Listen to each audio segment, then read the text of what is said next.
For 200 years, the galaxy knew peace. After the last Great War, all major species came together to sign the Great Galactic Truce. The fighting had nearly destroyed hundreds of worlds. No one wanted that again. So the truce was made, and, for a long time, it worked.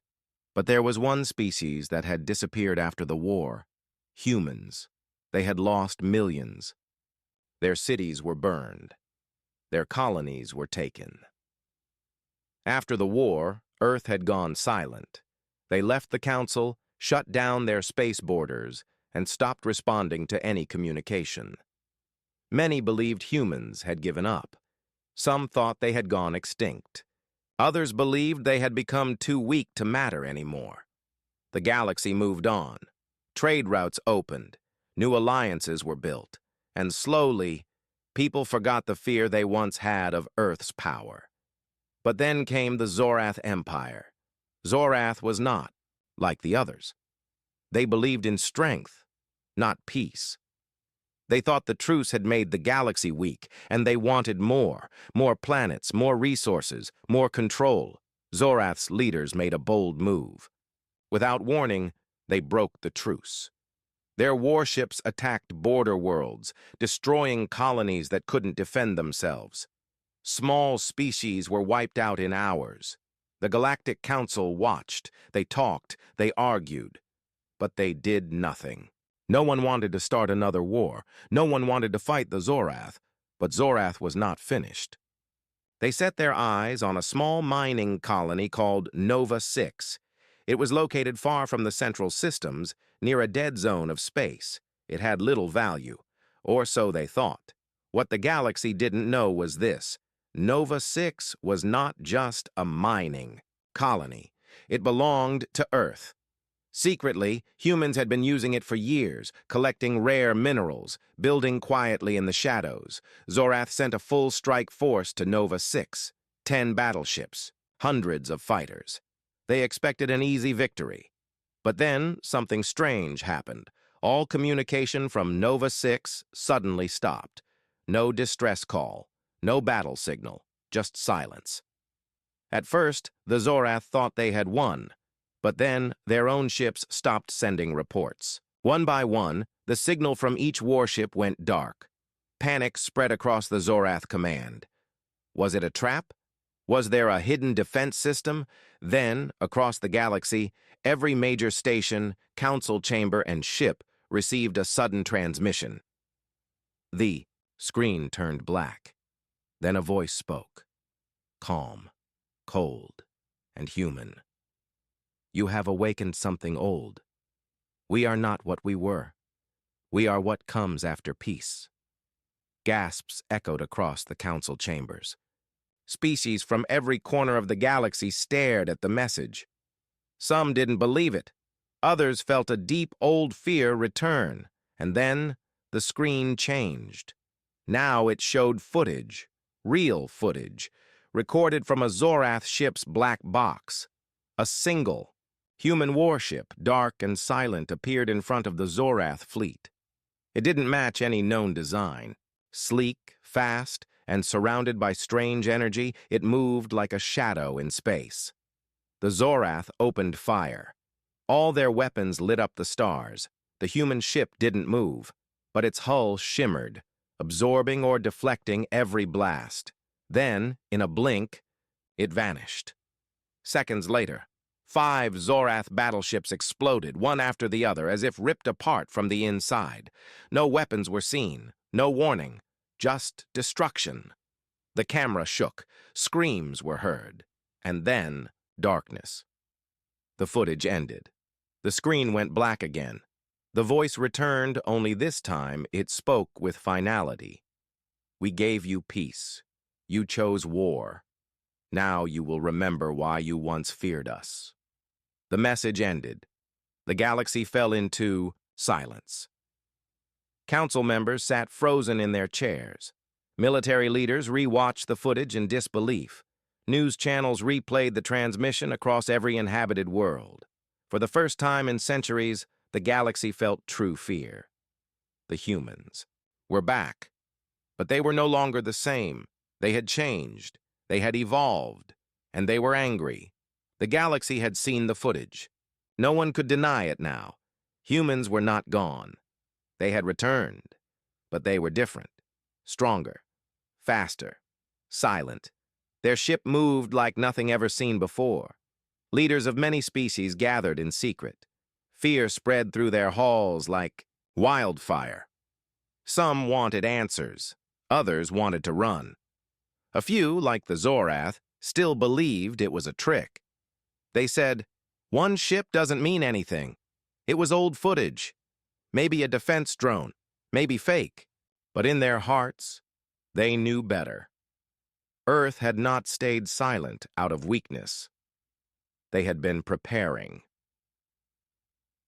On the edge of the galaxy, near the dark space between stars, the planet Virelin Prime was attacked. It was a major Zorath supply world, protected by 3 planetary shields and a heavy fleet. The Zorath believed it was untouchable. Then, in the dead of night, everything failed. The shields went down. The defense systems shut off. And from the shadows came 5 human ships, black, fast, and completely silent. No warnings, no demands, just precision. Within 2 minutes, the entire defense fleet was destroyed. Satellites caught the moment the human ships fired strange weapons. White, beams that sliced through ships like paper. And just like Nova 6, Virelin Prime stopped sending signals. All 200,000 Zorath soldiers stationed there were gone. The footage leaked again, and this time, the galaxy had no choice but to believe. In the Galactic Council chambers, panic had taken over. Ambassador Kelthar of the Terrene barked, "We must speak to Earth. We must apologize immediately." "They won't talk to us," replied Chancellor Laura of the Varn. "They already sent their message," whispered another. That wasn't a warning. That was a verdict. Old records were opened. Files thought forgotten were brought back to light. The Council read them with shaking hands. Stories of Earth's last war, of human commanders who fought without fear, even when outnumbered, of weapons built from stars and black holes, of Project Revenant, the secret Earth fleet that vanished after the truce.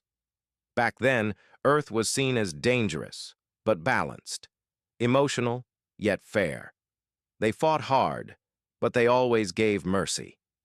But now they were silent, deadly, and full of wrath. Meanwhile, on a hidden moon in Sector 14, a group of alien pirates found a strange object while scavenging wreckage. It looked like a damaged escape pod. Curious, they opened it. Inside, they found a single human soldier, alive. They laughed at him. A single human? Lost and weak. The soldier didn't speak. He only looked at them with cold eyes.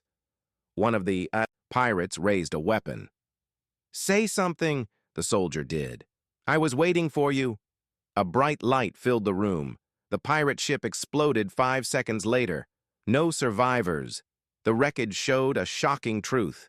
The human wasn't alone. He had been a decoy. His suit had been transmitting coordinates, and orbiting above the planet was another human ship. Watching. Waiting. The Council finally tried sending a message to Earth. They received no reply. Instead, Earth sent a new signal. Not words, not threats. A map. It showed 18 Zorath-controlled systems, and next to each system was a red symbol. It meant one thing: targeted. Within days, 3 of those systems went dark. Human ships were now moving across the stars like shadows, choosing their fights, leaving no trace. Not a single human casualty was reported. Zorath screamed for help. "Council, this is your fault. You let them hide. You let them prepare." The Council did nothing. No one wanted to be next. In a small cafe on a neutral station called Varus 9, an old alien merchant spoke to his grandson. "I remember Earth," the elder said, sipping his drink. "Were they always this powerful?" the young one asked.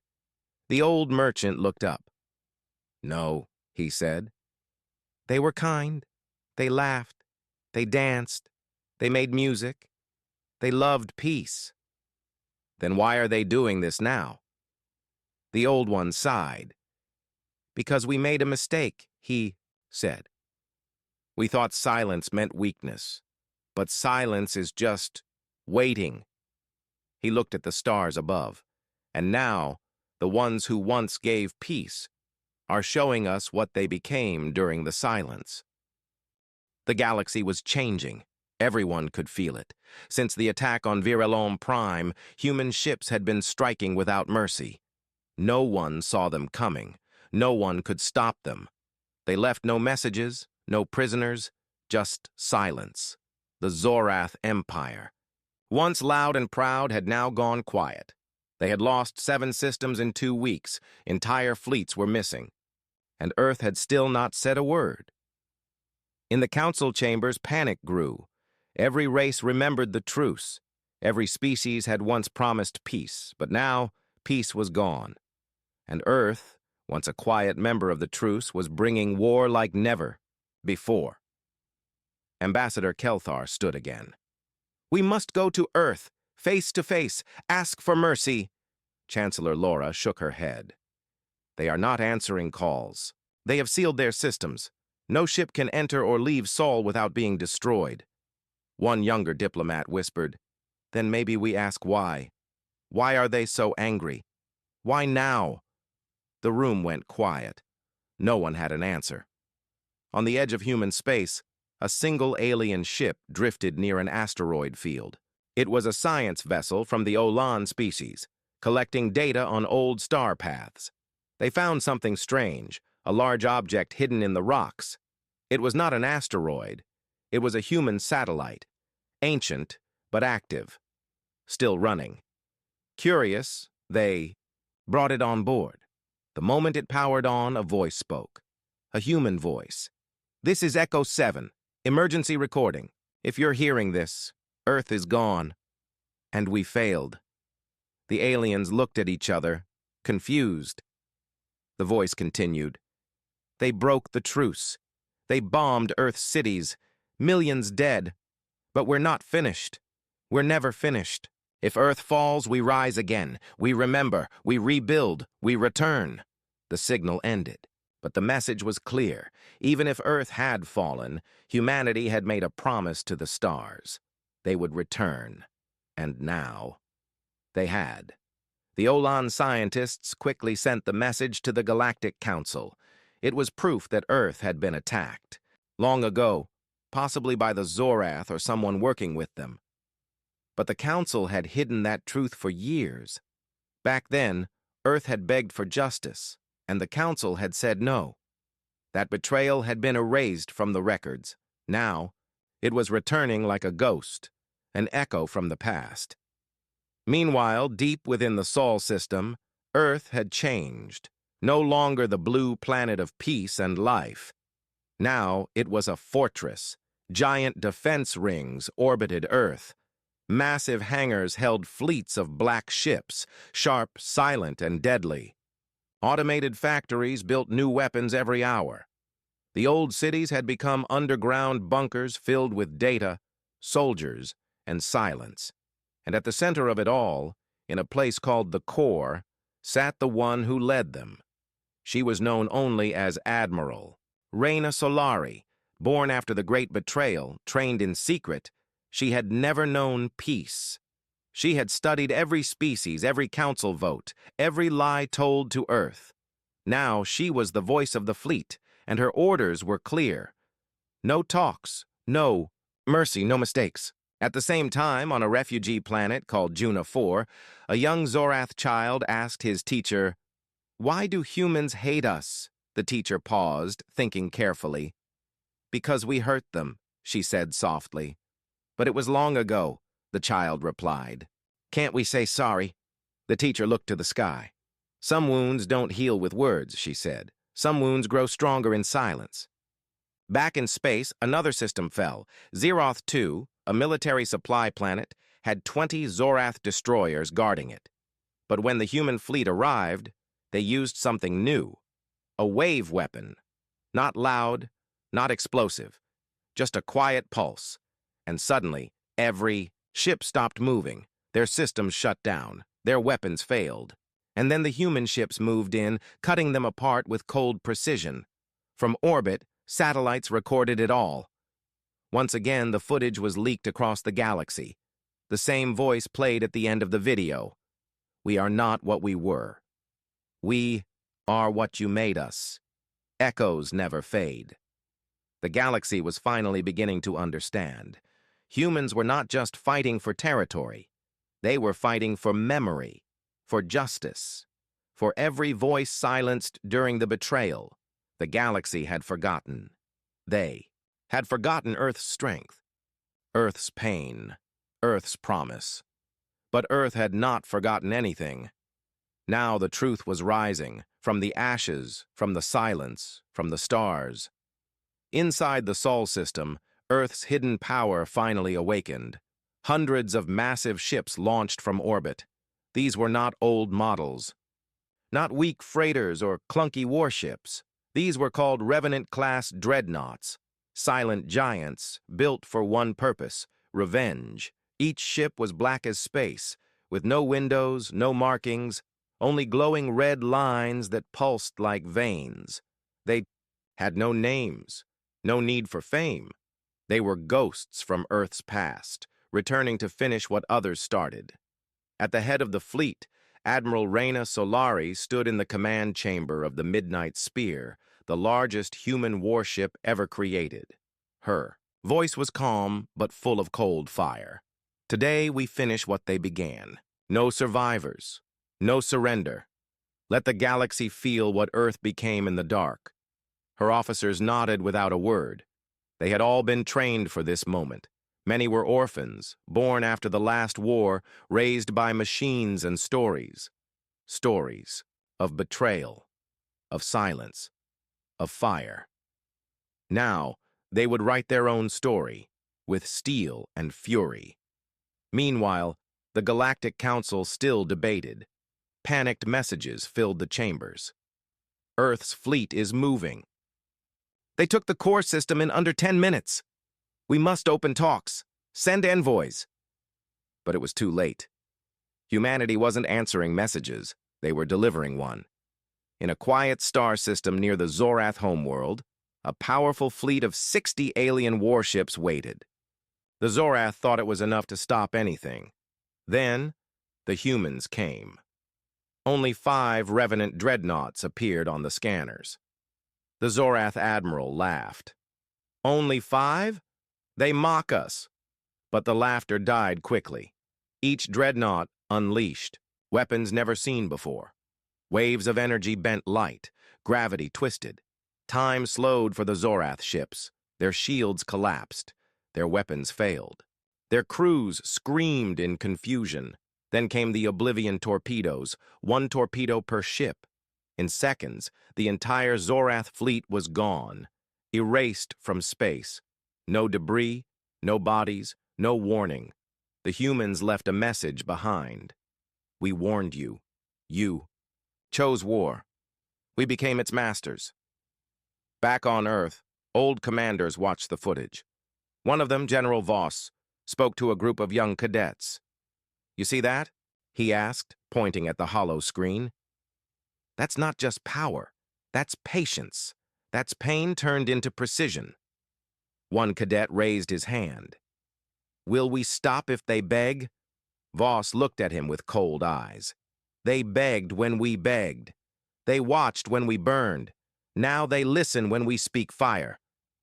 On a civilian planet, news of the battle spread quickly. Aliens everywhere panicked. Shops closed. Leaders fled. And hidden rebel groups began whispering, maybe the humans are right. On one world, a young alien boy drew a human ship on the wall and wrote, "Don't wake sleeping giants." But the Zorath Empire did not stop. Pride still burned in their hearts. The Zorath High Council met secretly. They spoke of revenge, not peace. They gathered a secret weapon, a planet-sized cannon buried beneath the surface of Zarak 5. They had built it in secret during the truce, preparing for a moment just like this. They called it the Star Piercer, and they planned to use it on Earth. Back in the command room of the Midnight Spear, Admiral Solari received the intel. A human sleeper agent had sent one final message before being caught. They're going to fire at Earth. They call it the Star Piercer. I'm sorry. This is all I could get. End transmission. Admiral Solari did not panic. She simply looked at her officers and said 2 words: full assault. Within an hour, the entire Revenant fleet turned toward Zarak 5, not just dreadnoughts. Now but carriers, stealth bombers, kinetic slings, and Black Ops strike teams. Earth was no longer defending itself. It was going for the heart of the enemy. This time, there would be no survivors, no mercy, no delay. Just one goal: end the Empire that dared awaken the ghosts of Earth. The skies above Zarak 5 turned black, not from night, but from the shadows of the Revenant fleet. The planet had never seen war. It was rich, full of mountains, forests, and glowing oceans. It was the pride of the Zorath Empire, home to their high command. But now, it was the target. From orbit, Admiral Reyna Solari stared down at the world. It looked peaceful from here. Her voice echoed across the fleet. Zarak 5 is not just their command center. It's their pride. Today we break both. She raised her hand. Begin. The attack began in silence. No warnings, no countdowns, just impact. Thousands of human stealth drones dropped from orbit. They were invisible, soundless, and deadly. They struck defense towers, power cores, and shield generators all at once. Boom, boom, boom. Cities lost power. The sky shields collapsed. The Zorath command scrambled, too late. Then the main weapons fired. From the Midnight Spear, the massive Singularity Lance activated. It fired one beam, just one. It punched through the atmosphere, through mountains, and straight into the bunker holding the Zorath High Council. There was no explosion, just a hole. Everything in its path was gone, vaporized. Not even dust remained. Inside the human fleet, a young officer whispered, "Did we just kill their entire government?" Commander Solari answered, cold and calm. "We killed their silence. They chose this. Now they live or die with it." Across Zarak 5, panic took over. Zorath soldiers fired into the sky blindly. Civilians ran to underground shelters. The air was full of smoke, fire, and falling debris.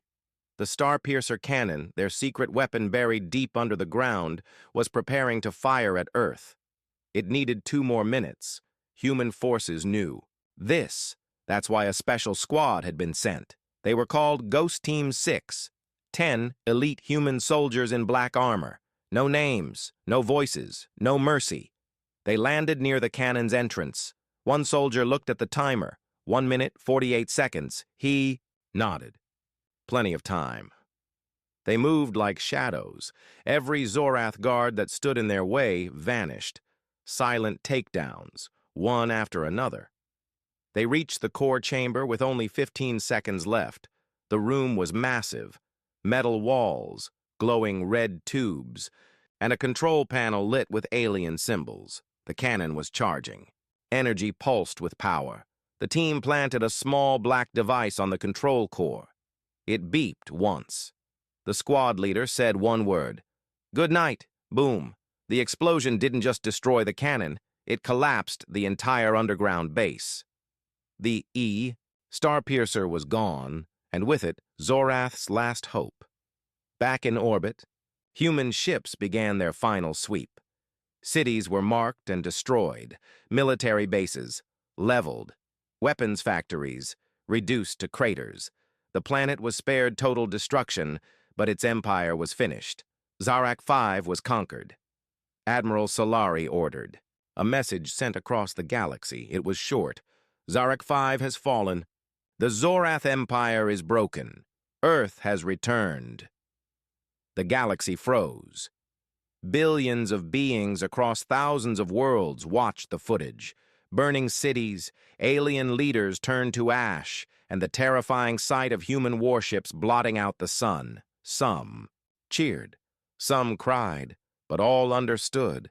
The age of peace was over. The age of Earth had begun. On the ruined surface of Zarek 5, one Zorath soldier crawled from the rubble. His body was burned, his armor shattered. He looked up and saw the silhouette of a human soldier walking toward him. The Zorath coughed blood and whispered, "Why, didn't you stay in the dark?" The human replied, voice calm and low, "Because you lit the fire." Then he walked away, leaving the Zorath to stare into the sky, where Earth's fleet still hovered like a silent god. That night, the stars seemed different. The galaxy felt smaller, and everyone who once laughed at Earth now whispered its name in fear. The fall of Zarek 5 changed everything. For the first time in centuries, fear returned to the galaxy. The name Earth was no longer a forgotten whisper. Now it echoed in every council chamber, news station, and war room, and with fear came desperation. The Galactic Council, once powerful and proud, met in secret. 12 alien races filled the dark hall, their faces pale with shock. No one smiled. No one argued. Even the usually arrogant Virex High Lord stayed quiet. A new image played on the central screen. Earth's fleet hovering over Zarek 5. Fire still burned below. Human warships moved like silent titans. A trembling voice broke the silence. We made a mistake. A terrible one." Another voice added, "We let the Zorath start this war. We said nothing. We stayed silent." And finally, a third voice, low and angry. "We pushed the humans away for 200 years. Now they return as monsters." Suddenly, a human signal entered the chamber. No one moved. A figure appeared on the screen. Calm, confident, eyes sharp, Admiral Reyna Solari. She spoke slowly, each word clear. "Earth is not your enemy, not unless you choose to be." A long pause. Then she added, "The Zorath chose war. Now their empire is ash. What you choose next decides your future." The signal ended. The room fell into chaos. Whispers turned to arguments. One leader shouted, "She offers peace, not threats." Another barked, "That was not peace, that was a warning." Finally, the Traylan ambassador, old and wise, stood up. His voice silenced the room. "Earth has power, but also purpose. If we stand with them now, we may survive what comes next." And so, the council made a decision. One by one, alien races began reaching out to Earth. Some offered peace treaties, some offered apologies, and some, like the Karathi and the Valari, offered their warships. Why? Because they saw something the others didn't. They saw what Earth was truly fighting. Deep in a hidden corner of the galaxy, the Zorath survivors were not done. A new force was rising, a coalition of broken empires, criminals, and exiled warlords. They called themselves the Obsidian Claw, and their leader, a Zorath general who had escaped Zarek 5, burned, half metal, and full of hate. His name was General Kyrix. He sent a chilling message to the galaxy. "Earth has made a show of strength, but they bleed like any other. The Obsidian Claw will strike where it hurts." Earth knew this wasn't over. The revenge war was coming, but this time, they wouldn't stand alone. In Earth's orbit, a massive meeting began. Human leaders stood beside Valari, Karathi, and even council delegates. Old enemies. Now, new allies. Admiral Solari addressed them all. "You did not stand with us when the truce was broken, but now you choose to fight with us. That choice matters." She turned to the stars. "Together, we face a greater darkness, one born not from hate, but from our silence. No more silence." A new alliance was born. The fleets were merged. Human ships upgraded alien systems. Valari stealth tech was added to Earth's destroyers. Karathi battlesuits were given to human troops. Together, they became something more, the unified front. But Earth had one last card to play, something even their new allies didn't know. Beneath Antarctica, buried for centuries, lay Project Elysium, a forgotten ship, not just a warship, a world breaker. Its core was powered by artificial stars. Its shields could withstand the blast of a moon being destroyed. It had no crew, only a single AI. Once feared, now reawakened. Its name, Aura. The ship rose from the ice, silently, slowly. Allied fleets watched in awe as it climbed into the sky, like a sleeping god returning to war. From a Valari cruiser, a commander whispered, "They were hiding this? This is not war. This is vengeance given shape." Back on Earth, a human child looked up and saw the glowing ship rise into the clouds. He tugged on his father's coat. "Daddy, are we the good guys?" The father stared at the sky, unsure. How to answer, because the galaxy wasn't sure either. The stars were not quiet anymore. From one edge of the galaxy to the other, war drums echoed. Not with chaos, but with purpose. The Obsidian Claw, led by the monstrous General Kyrix, had begun their final strike. Their ships, stolen, twisted, deadly, poured out of black space like a swarm. They moved fast, burning worlds and silencing systems. And now, they were heading straight for Earth. But Earth was ready. High above the blue planet floated the might of the unified front. Ships from many species now flew under a new banner, one forged from fire and fear. Their hulls bore marks of both human steel and alien craft, and in the center of it all hovered Project Elysium, silent, still watching, waiting. Inside its heart, the AI known as Aura spoke for the first time in over 500 years.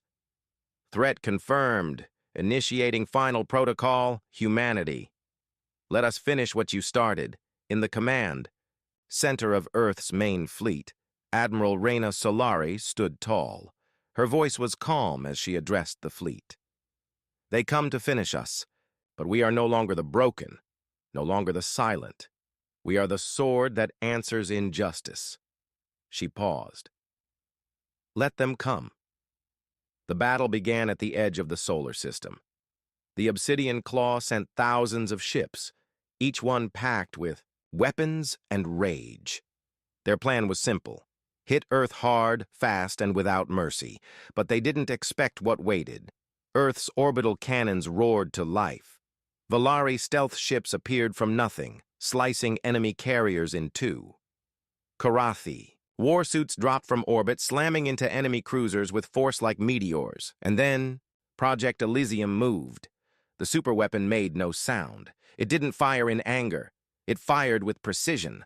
One shot, one beam of focused light. An entire enemy armada, 200 ships, vanished. Not exploded, erased. The galaxy had never seen power like it. Even Earth's allies trembled. General Kyrix, watching from his flagship, screamed in fury. They should have died quietly. They should have stayed in the dirt. He ordered his last weapon forward. The Dread Maw, a world killer made from parts of dead stars and Zorath horror tech. It had no crew, only pain. As it moved toward Earth, the sky turned dark. But Earth, hey,